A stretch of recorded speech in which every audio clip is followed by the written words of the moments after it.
Muling nagbabalik ang nagbabagang hardcore action na dala ng pinakaunang collegiate sports league ng Pilipinas dito sa loob ng arena sa lungsod ng San Juan. Maraming salamat po sa inyong pagtutok ngayon sa ABS-CBN Sports and Action sa Ball Sky Cable Channel 167 at binabati din po namin ang lahat ng aming mga kapamilya na nanonood mula sa iba't ibang panig ng mundo sa pamamagitan ng The Filipino Channel. Ito po ang Season 91 ng NCAA. Dalawang exciting matches ang aming ihandog sa inyo ngayon, starting off with the Lyceum of the Philippines University taking on the 5-time defending champions San Beda College Red Lions, at sa ating pangalawang laban ating mapapanood ang unbeaten Colegio de San Juan de Letran Knights putting their unbeaten slate on the line kontra sa San Sebastian College Recoletos. Mabuhay Pilipinas! Ako po ang inyong lingkod, Anton Rojas, at sa unang pagkakataon, makakasama ko ngayon as my analyst, ang aking dating teammate, ngayon coach na, Mix Bustos. Mix, great to be working with you for the first time. Great to be working with you, Anton. It's really a privilege na magkasama tayo ngayon. Magandang hapon, NCAA fans, at sa lahat po ng mga kapamilya that are watching around the world. At Mix, magandang bakbakan ang ating mapapanood sa ating unang laban sapagkat etong Lyceum winning for the first time nung nakaraang linggo kontra sa CSB.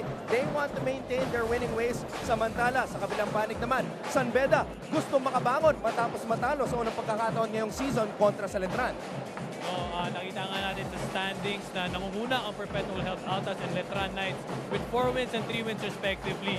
Ang San Beda Red Lions are tied with the Alralan Chiefs in 3 wins and 1 loss. Sapagkat ang Lyceum, nabanggit mo nga partner, they won against CSB last Tuesday. They now have 1 win and 2 losses. Sinabi mo nga, nanalo ang Lyceum kontra sa CSB. It went down to the wire and Shaq Alanes really stepped up para sa kubanan ni Coach Topex Robinson sapagkat na-shoot niya ang huling 5 puntos sa laban na yon upang mabigay sa Lyceum ang kanilang unang panalo ngayong season. Well, the bench of the Lyceum Pirates have been really big. Shaq Alanes, Noah Lugo, and Joseph Gabayni combined for 45 bench points out of 60. Or Anton, that is 75% of the production. Talagang quality minutes ang kanilang nilaro. They played under 25 minutes each, and Shaq Alanes has been big during that CSB game. Yun siguro ang isa sa mga adjustments ni Coach Topex Robinson, bringing Joseph Gabayni from the bench para magkaroon pa ng second scoring punch ang Pirates, at it turned out well para kay Coach Topex Robinson sapagkat nanalo ang Lyceum sa unang pagkakataon. Pero mabigat ang kanilang pagsubok ngayong araw, Mix, sapagkat ang mga kalaban nila ay ang gutom na San Beda Red Lions na natalo sa unang pagkakataon kontra sa Letran nung nakaraang Webes. Mix, ano ba naging problema ng San Beda when they faced Letran? Well, Anton, they struggled early. No? Naunahan sila ng guards and defense ng Letran Knights in the big three, Racal, Nambatak, and Mark Cruz. So as we see, Baser Omer scoring 10 points in that very talagang tragic injury. No? Sana naman makarecover siya kagad. Ice Reyes, 0 points and 2 steals. Raj Tonko with 7 points, and Dan Sara did not play that game. So out of the 13 assists by the San Beda, ironically, hindi sila nagtamo ng assist doon. So it was the pressure and choking defense of Letran, and they really couldn't get their game going. Talagang nahirapan sila dahil sa pagkawala ni Baseramer na na-injure sa second quarter. Gaya na sinabi mo, Mix, Dan Sara was suspended for that game. So nagkulang talaga sila sa point guards.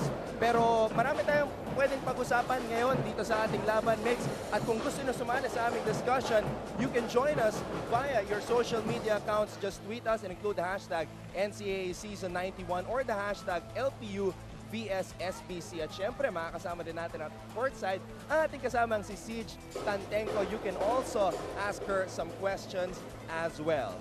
So, Mix, handa na lahat para sa ating unang bakbakan. Ito ang ika-4 na linggo ng NCAA Season 91. San Beda versus Lyceum. Bakbakan na. Bakbakan na, Anton. Pero bago yun, mag-selfie muna tayo. Kuya, kunan mo naman kami. Sama kayo. Selfie. Sama kayo. Woo! San Beda, Lyceum, handa na kilabas ang galing sa aming pagbabalik dito lang sa ABS-CBN Sports in Action.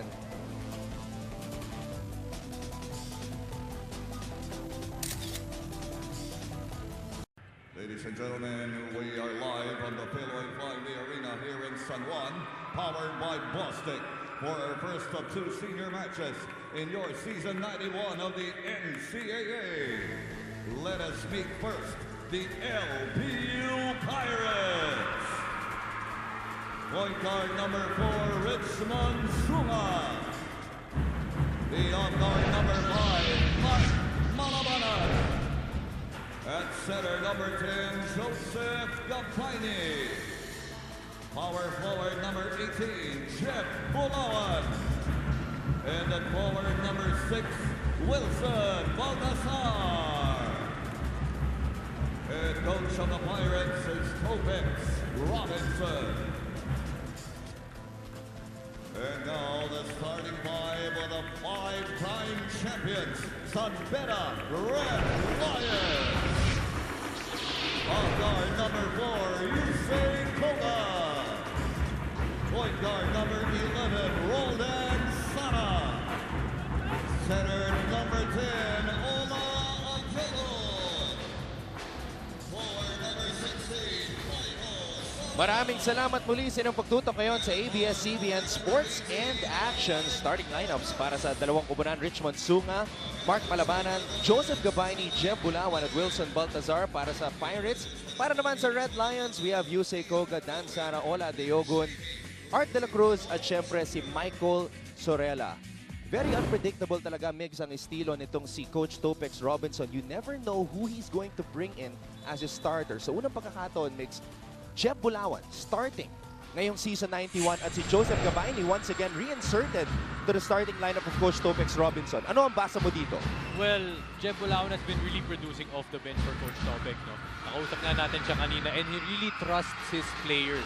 It doesn't matter kung ano na-produce mo sa practice or last game. He sees the strength in his players. So, an adjustment for Jeff Bulawan here, I think he's really gonna do good. At speaking of Jeff Bulawan, siya ang unang tumira dito sa Lyceum Pirates. Bitin nga lang yung shot attempt nitong si Bulawan. Ito naman ang sagot ng San Beda, Michael Sorella. Masyado malakas. Napulot ni Richmond Sunga ang bola. Pangalawang pagkakataon para sa Lyceum. Wilson Baltazar. Steady performance from him so far and he knocks down the first basket of the game. That was a good pick setup by Joseph Gabaini. Medyo nag-overplay yung tao doon ng guard and then he was able to make that shot. Yun talaga, Mix, ang role nitong si Wilson Baltazar. He is one of the best shooters sa kumparan ni Coach Topex Robinson. Samantala, Arthur de la Cruz shooting over Jeff Bulawan. Mukhang maganda ang matchup na to, Jeff Bulawan kontra Arthur de la Cruz, Mix. Yes, Arthur de la Cruz has been really doing well para sa kanyang kupunan. He will be complemented by now the starting Ola Adiogun.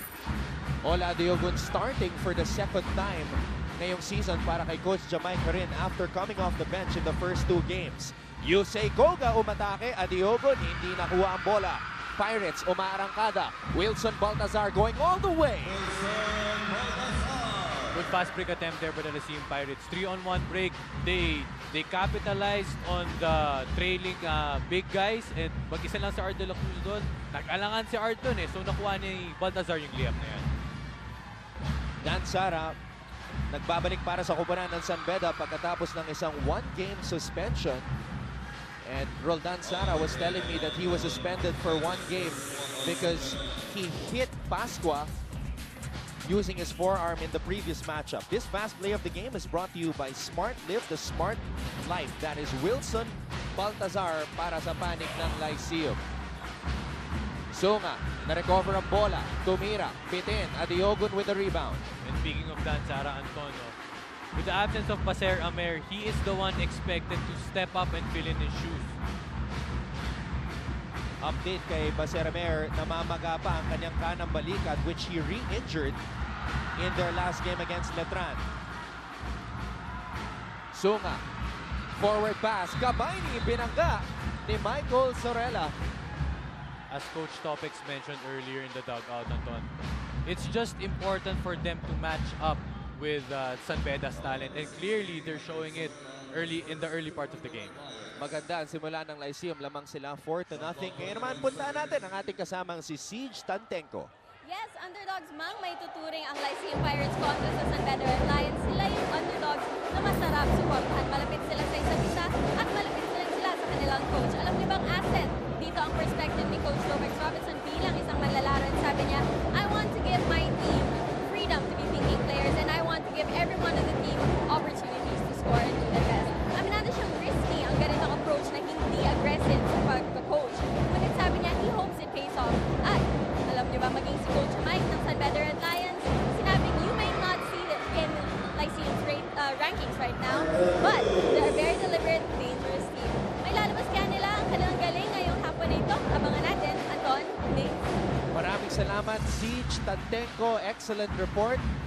Sinabi nga ni Coach Jamaica rin na hindi niya ina-underestimate itong Lyceum. He believes that they've been doing well so far. At kitang-kita naman yan sa developments dito sa Season 91 because they were in it against Arellano and they also had a chance to win against Perpetual in their first 2 losses. Hindi lang ang San Beda ang may thinking ng gano'n. No? Any team, di ba? Lyceum struggled for the first 2 games, finally getting their win last game. And they're really a team to watch out for, Anton. Siyempre, pag ikaw ang 5-time defending champion, meron ka ng napakalaking target sa likod. At ito si Ola Diogo, kinalabaw ang mga Pirates sa ilalim. This strong move of the game is brought to you by Smart. Live the Smart Life.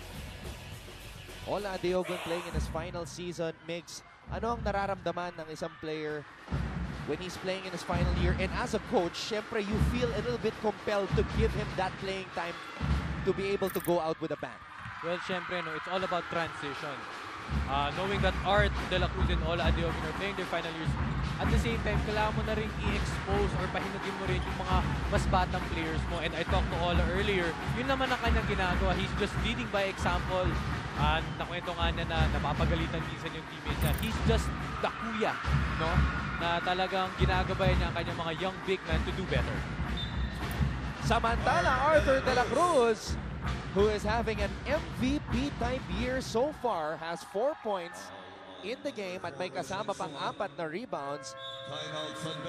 Arthur De La Cruz sa aming pagbabalik will shoot the bonus free throw. Huwag po kayong alis. Pagbabalik po ang NCAA Season 91, ilabas ang galing. Inyo pong napapanood ang NCAA Season 91, handog sa inyo ng ABS-CBN Sports. Last July 16, nakakamit ng Lyceum ang kanilang unang panalo kontra sa CSB. The final score was 72-69. At gaya ng sinabi ko, Shaq Alanes was the hero in the end game, scoring the final 5 points in that matchup against the Blazers. What was the key difference there? Ang kanilang free throw shooting on 63% from that 4.5 meter line. At napakalaking bagay nun to convert for Lyceum. As we see, the locals really led the way in Shaq Alanes, Noah Lugo, and Joseph Cabaño. Para sa labang ito, hindi maglalaro si Victor Gijol. He suspended for 1 game for throwing a closed fist kay J.R. Onteco ng CSB Blazers.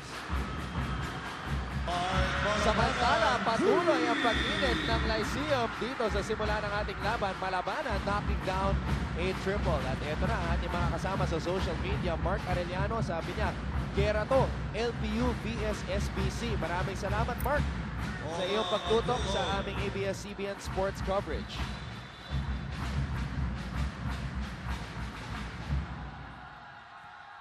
Lugo, pinasok na ni Coach Topex Robinson, and Coach speaks highly of this young point guard mix. Yes, Noah Lugo really delivering for his team, no? Siyempre coming from that big performance. Kung ikaw si Coach Topex, talagang tataas ang kumpiyansa mo sa kanya. No? He really wants to bring out the strength in his players, and he, not only for Lugo, for all of his players as well. Lugo had 16 points, his best performance so far dito sa NCAA sa kanyang young collegiate career. Yusei Koga, umatras muna. Naghahanap ng kakampi, pinasa kay Arthur De La Cruz. 9-7 ang ating talaan. Lamang ang San Beda College. Pinasa sa loob. Adiogun over Beda. Good post move there by Adiogun. He was just patient. He caught the ball. Hindi na inisip kagad yung shot niya. And he saw that he overpowered his opponent right there. San Beda gumagamit ng full court pressure. And that's something we normally see mix from the second unit of the Red Lions. Pero dito sa larong ito, nakita natin, itong first unit, pumipress na rin. It's evident that Coach Jamite wants to start out with a bang. No, hindi pwede na mag-antayin yung second unit para mag-pressure. If he knows that his second unit can do it, what more na mas magagawa ng first unit na yun? Samantala, Roldan Sara, unang puntos dito sa labang ito. Coming off that one-game suspension. Arthur De La Cruz, floater in the lane. Masyadong malakas. Dan Sara, tinapik sa kakampi pero may foul. Normally, Anton, Art De La Cruz makes that floater jumper. Parang ano niya, trademark move din, especially off the fast break. Nakita nga natin, medyo maraming dinagdag si Arthur De La Cruz sa kanyang laro. Ngayong NCAA season 91, he has that running floater. He has that triple threat position. And syempre, yung kanyang coast-to-coast dribbling, yun yung pinaka-nakakagulat kay Arthur De La Cruz ngayong season 91. Yes, that has been the emphasis. No? Ang pinaghahandaan nga niya to, syempre mag-graduate na siya. And he just recognizes the defense kapag nagpe-press ang kalaban. Importante na maibaba niya yung bola, especially wala si Paser Amer. He has to help the spot of the guards. Yusei Goga, nagpakawala ng 3, bitin. Shaq Alanes, pinasok na ni Coach Topex Robinson. Turnaround jumper is good para kay Jesper Ayaay. Same thing with Lyceum, applying that full court pressure para ma-pressure din ang Red Lions. Pirates sinasabayan ang depensa. Yun nga sabi mo, yung full court pressure nitong San Beda.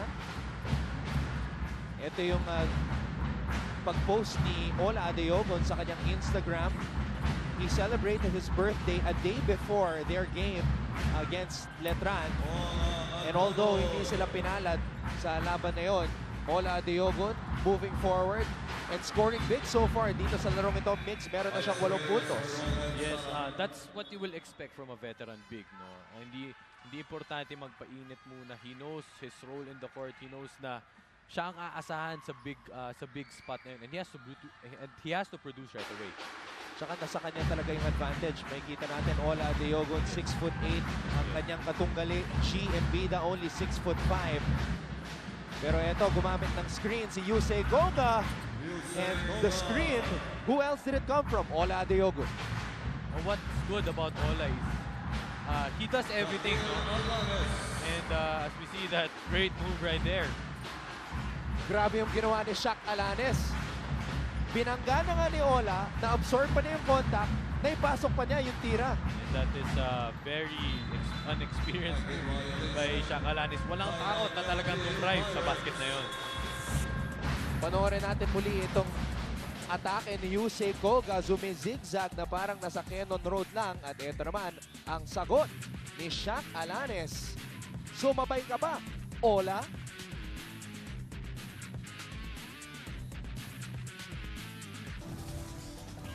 Inyo pong napapanood ang NCAA Season 91. Ngayon naman, Mix, balikan natin itong much talked about win ng Letran kontra sa San Beda. Were you surprised with what happened in this game? Well, at first, I didn't expect it to be this type of ball game. I was surprised because I watched this game on the television, and it was a big second and third quarter. We see Letran outscoring San Beda 31-18, and it was just Letran all the way, you know, with their defense leading to their offense. At the same time, the Red Lions really couldn't get their flow. Arthur De La Cruz was one of the few bright spots para sa San Beda sa laro ngayon. As I mentioned, he's been having an MVP type of season. He's leading the MVP race ahead of Bright Aqueti and Earl Scotty Thompson. Number 2 in scoring, number 2 in rebounding, and number 3 in terms of assists. Yan ang mga numero na dinadala ni Arthur De La Cruz dito sa season 91. That is expected if you're Art De La Cruz, no? Senior player, really doing it for his teammates. He wants to lead it by example, and he wants his fellow big men na kumbaga sundan yung kanyang footsteps and to always do good in every performance. Nasa penalty na itong San Beda College at syempre pag ang binabantayan mo ang isang Ola Adeogun, napakahirap niyan, lalo na pag ikaw ay merong size disadvantage. Ola Adeogun, just a handful for anybody here in the NCAA. It's really a challenge guarding him, no? If you're just the opposing team, you cannot defend him one-on-one. It's not going to be solved that way. It has to be through team defense, sagging down, switching up, rotating where you should be, and you just want to slow him down. Ito ang huling taon ni Ola Adeogun, a 3-time NCAA champion. Ayan, si Dan Sara. Matagal nang kasama sa San Beda community, especially back during his days as a San Beda Red Cub. Pasok ang dalawang free throws ni Ola Adeogun na meron ng 10 puntos. At papalitan muna siya ni Donald Tangwa na tubong Cameroon. Donald Tangwa also a good reserve for Coach Jamaic. He's really proving his worth, even though he's much less ang kanyang experience compared to Ola, but he's really showing signs of brilliance sa season na ito. Shaq Alanes umatake, sumalbal ni Donald Tangwa. Nakabawi si Tangwa para kay Ola. Jeremy Cabanag scoops it up, pero may moving pick mula kay Tangwa. Offensive foul number 14, Donald 19-11. After a strong start, Migs, medyo umalat ang opensa ng LPU, pero silipin muna natin itong hirit ni Joe Ocampo. Go Pirates! Ayan, proud alumnus daw siya. Maraming salamat, Joe, sa iyong pag-tweet sa amin dito. At keep the tweets coming. Just include the hashtag NCAA Season 91 and the hashtag LPU SBC.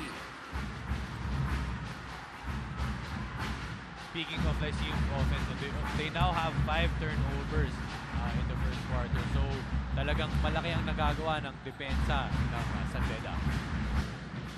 Lyceum is currently on a 3-game losing streak against San Beda dito sa NCAA. Donald Tangwa, mintis ang kanyang hook shot. Rebound, Lyceum. Hindi nakatingin si Joseph Gabayni. Ranville Tongko. Stops, pops, and connects somehow. Raj Tongko is really a prize acquisition kumbaga para sa San Beda. He can really fill his spot well and do well on this, yung kanyang trabaho. Isa na namang produkto mula sa San Beda Red Cubs basketball program. Coach Topex Robinson, who took over the coaching position 4 months ago, very animated. At the line, Joseph Gabayni. At ito, Lakas de Santos, pinasok na ni Coach Topex Robinson. Sabi nga ni Siege sa kanyang report kanina, he gives the freedom to his players to play their game. At kung player ka ni Coach Topex, kailangan lagi kang ready because you never know when he's gonna bring you in. Yes, no. Coach Topex recognizes what you can do inside, di ba? So, alam niya kung anong kaya mong gawin, alam hindi mo kayang gawin. So, and he will exploit those strengths at ilalagay ka na doon para ikaw, as a player, ay mag-excel. Samantala, Joseph Gabayni, naipasok ang kanyang unang puntos dito sa larong ito. He's been averaging a double-double here in the NCAA. 11 points per game and 10.3 rebounds per game. Inside pass, Donald Tangwa with a basket. Good job there by Donald Tangwa. Just showing his patience. Nakita na si Gabayni doon. And he just showed his strength, no? Para makamit yung shot niya. Cabanag, naagawan si Shaq Alanes, and De La Cruz rewards him for his effort. Jeremy Cabanag. Ice Reyes, known as a defensive guard during his days as an Ateneo Blue Eaglet, coming up with a steal, and it leads to a basket mula kay Donald Tangwa. With the Lyceum Pirates, you must relax on your press breaks. Nakaraming fast break opportunities na yan. Points of turnovers with the Beda Red Lions. Just relax, just play your half-court sets well, and para hindi lumaki ang lamang na ito. Medyo pamilyar ang pinapakitang depensa ng San Beda ngayon, Migs. I'm sure you're very familiar with it, Coach Jamaica rin. You've coached against him during your days with De La Salle Zobel. At nakita natin sa dulo ng quarter na ito, ginagamit niya yung kanyang full court pressure. Pag-uusapan pa natin yan ng gusto sa second quarter. At sa pagpapatuloy ng ating laro, LPU started off hot. They led 4-0 pero biglang nabuhay ang San Beda. Lalo na itong si Ola Adeogun San Beda leading Lyceum 27-14 sa dulo ng first quarter. Ito po ang NCAA Season 91, ilabas ang galing.